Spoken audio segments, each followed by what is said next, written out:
Por fin fuimos a ver la película La Odisea con Ángela y tengo algunas cositas que me gustaría compartir con ustedes de cómo nos fue en esta experiencia. Vimos la película en IMAX. Fuimos al centro comercial Plaza de las Américas, que tiene la sala de cine más cercana a nuestra casa. Elegimos una función de las 10:15 de la mañana. Tal vez es la función más temprano a la que yo he asistido en toda mi vida. Pero es que queríamos ir ese día y no teníamos una ventana de tiempo más amplia ni nosotros.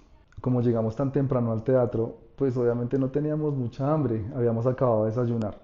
Pero teniendo en cuenta que es una película que dura casi 3 horas, dijimos, no, mejor compremos algo y lo tenemos ahí disponible, porque si nos da hambre después, ya para salir e interrumpir la película, pues no es tan chévere. Así que compramos un combo de palomitas, ese que es así grandote, vienen con dos gaseosas grandes y vienen dos perritos calientes, que vale más o menos unos 65.000 pesos. Siempre es plata. Pero tenemos claro que eso hace parte del negocio del cine, ¿no? No solamente sentarse a ver la película, sino ellos también generan ingresos interesantes e importantes a través de la venta de comida. Por cierto, las palomitas deliciosas, muy ricas. La gaseosa, pues lo normal de una gaseosa dispensador. Pero los perritos calientes no estaban tan ricos. Son unos perritos que no son pequeños, son un tamaño agradable, un tamaño interesante, pero el pan estaba muy frío, la salchicha estaba fría, entonces se siente uno comiendo como algo que estuvo mucho tiempo ahí sobre una mesa y como que nadie le paró muchas bolas. Pero entiendo que uno puede pedir que lo calienten. La próxima vez que vaya a cine voy a pedir que lo calienten un poquito como para sentir que el pancito esté un poquito más blandito y como más agradable. Pero bueno, cero problema con eso. La sala de cine es increíble, es una sala de cine grande, tiene muchas sillas, la pantalla de IMAX es otra cosa, es otro nivel, es gigante. Yo había comprado dos sillas justo al lado del pasillo. A mí particularmente me gusta poder estirar las piernas y normalmente saco una pierna hacia el lado del pasillo cuando me canso de tenerlas dobladas. Incluso llego a sacar las dos piernas para un lado. Siempre compro mis sillas de cine así. Esta vez lo hice así, llegamos, nos sentamos, Ángela se sentó en la de este lado, yo me senté en la del borde y cuando fui a poner el brazo, ¡bum!, seguí de largo. Entonces yo le dije a Ángela, amor, esta silla no tiene apoyabrazo. Y ella me dijo, sí, bájala, esto baja acá y debe estar ahí. Y yo busqué ese palo por acá, por todos lados y no había. Entonces toqué la base y sentí que tenía, como que la habían quitado. De pronto por algún tema de poder evacuar rápido o algo así, pero no estaba esto, entonces me incomodó. Afortunadamente, como la función fue temprano, las sillas del lado habían unas vacías, entonces lo que hicimos fue corrernos una silla y ya pude apoyar los brazos. Quedarse 3 horas con un brazo volando, créanme que no es tan cómodo que digamos.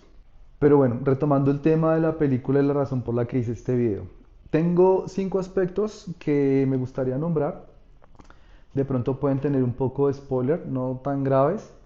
Si no has visto la película, bueno, pues puedes seguir viendo este video con un poquito de discreción. Si ya la viste, me encantaría que comentaras qué opinaste tú de la película o qué opinión tienes respecto a lo que yo te estoy contando acá. Lo primero es que yo no había leído ni la Ilíada ni la Odisea, entonces yo no estaba adentro del contexto de lo que trata la película. Cuando empezó la película sentí que el director, Chris Nolan, eh, intentó como ponernos en el contexto, pero muy rápido. Entonces yo me sentí como muy presionado intentando aprenderme los nombres, que por cierto son nombres muy curiosos, muy particulares, intentando aprenderme los nombres, quién es este por qué, esta quién es, cómo así, esta es la esposa de este y este es el mozo de este. Y en ese afán de pronto me perdí un poquito, pasa como muy rápido. Y entiendo por qué la historia es muy larga y deben comprimir ese momento para poder darle importancia a otras cosas, ¿no? Estoy seguro que para alguien que ya haya leído los libros y esté familiarizado con los personajes, eso fue un momento como de ubicarse y entendió todo perfecto, pero para mí no fue así. El segundo aspecto tiene que ver con el caballo de Troya. Según lo que nos cuenta la historia, los soldados griegos utilizaron restos de embarcaciones para poder construir este caballote, el caballo en el que se iban a meter. Pero cuando aparece el caballo en escena, yo vi una obra de ebanistería, de carpintería, de no sé cuál sea el término, totalmente perfecta. Era una obra de talla mundial, hecha por los mejores carpinteros. No tenía una astilla, no tenía un rayón, las patas, las curvas, la cara del caballo, las conexiones. Y yo dije, esto no tiene mucho sentido porque si lo hicieron en la playa, lo hicieron con restos de madera rota, de embarcaciones destruidas. ¿Cómo les iba a quedar tan perfecto? Me desconecté un poco pensando en eso porque yo me imaginaba un caballo más artesanal. Por ejemplo, el caballo que usaron en la película Troya del 2003-2004 me pareció un caballo como más coherente como a la situación, ¿no? El tercer punto es el sonido de la película. El sonido me pareció que fue muy bien trabajado. Hay momentos en los que te hablan con susurros. Los sonidos de la película son muy sutiles. Tienes que concentrarte para oír qué es lo que está pasando, qué es lo que están diciendo. Tiene uno una sensación de sutileza. Y hay otros momentos muy intensos, muy fuertes, en los que ya el sonido es demasiado intenso y siente uno que se le estremecen hasta los intestinos. Tú retumbas en esa silla por tanto sonido tan intenso. Y no es un sonido fastidioso, es un sonido potente pero muy bien ecualizado, digamos. Eso a mí me encantó. El cuarto punto tiene que ver con las flores de loto. Según la historia, las flores de loto tienen un poder de hacer perder la memoria de la persona que consume esas flores. Me pareció muy interesante porque yo nunca había oído eso. Creo que es ficticio, no creo que pase en realidad. Nunca he visto a nadie comerse una flor de loto, debe ser muy interesante. Fue un dato que me pareció muy curioso. Y llegamos al quinto punto. El quinto punto se trata de la escena en la que Odiseo llega a la zona donde están las sirenas. Y me encantó porque el director nos lleva a una situación en la que prácticamente experimentamos el silencio. Vemos cómo estos marineros que van atravesando esta zona en su embarcación tienen que taparse los oídos para no caer en la tentación de ir a buscar a estas criaturas, a estas sirenas. Según la historia, estas sirenas producen un sonido que es totalmente irresistible. Es algo que un hombre no puede dominar, es incontrolable. Y la manera en la que el director Chris Nolan nos transmite esta sensación es tapándonos los oídos. Eso me pareció increíble porque al no poder escuchar cuál es el sonido que emiten las sirenas, tu cabeza empieza a buscar cómo es ese sonido, tu imaginación se encarga de ese aspecto. Entonces, me pareció muy interesante, muy intensa esa escena, muy bien desarrollada, me gustó mucho. Yo siempre he pensado que cuando crean una película basada en un libro, la imaginación siempre va a superar lo que tú puedas ver en una película. Por ejemplo, en la película mostraron un cíclope, un monstruo gigante de un solo ojo. Y estoy seguro que cada persona que lee esa sección del libro imagina a este monstruo de una manera muy particular y especial. La imaginación no tiene límites.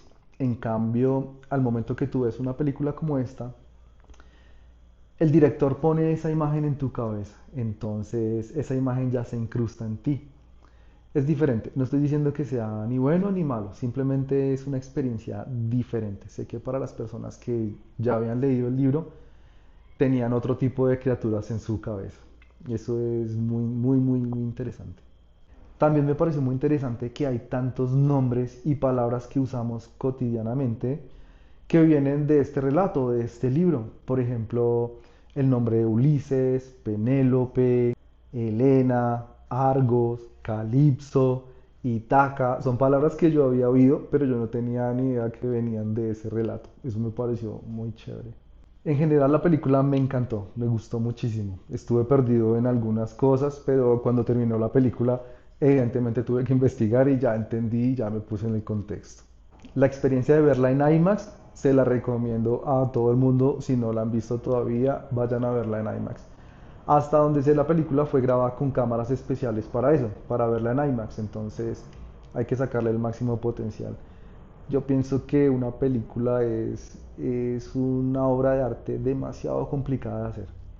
Si pintar un cuadro es complicado, no me imagino el grado de complejidad de hacer una película, de hacer que suceda, que encuentren el presupuesto, que encuentren los actores, que encuentren la historia, que las locaciones, que el tiempo.